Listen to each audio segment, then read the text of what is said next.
I wish you a very happy new year. మీరు ప్రభు సందులో అయ్యా ఇంక నేను బ్రతకలేనయ్యా, నన్ను తీసుకెళ్ళిపో ప్రభా అని ఎన్నోసార్లు గుండెలు బాదుకుని ఏడ్చిన దేవుడు మిమ్మల్ని ఈ సంవత్సరానికి తీసుకొచ్చాడంటే ఖచ్చితంగా ఒక బలమైన విజయాన్ని దేవుడు దాచుంచారని నేను నమ్ముతూ ఉన్నాను.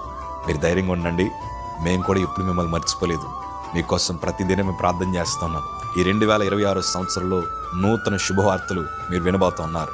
దేవుడు అద్భుత సాక్షిగా మిమ్మల్ని వాడుకోబోతున్నాడు. దేవుని వాక్యంలో నాకు చాలా ఇష్టమైన మాట యెషయా గ్రంథము 43వ అధ్యాయము 19వ మాట చదవగలిగితే, ఇదిగో నేను ఒక నూతన క్రియ చేయుచున్నాను, ఇప్పుడే అది మొలుచును, మీరు దాన్ని ఆలోచింపరా? నేను అరణ్యములో త్రోవ కలుగజేయుచున్నాను, ఎడారిలో నదులు పారజేయుచున్నాను. దేవుడు ఇప్పటిదాకా ఎన్నో పరిస్థితుల మధ్యన మనల్ని నడిపించుకుంటూ వచ్చిన క్షేమాన్ని, ఆరోగ్యాన్ని, బలమును దేవుడిచ్చి మన పోరాటాల మధ్యన దేవుడు విజయాలు ఇస్తూ ఇక్కడ దాకా తీసుకొచ్చారంటే దాని అర్థం ఏంటి తెలుసా?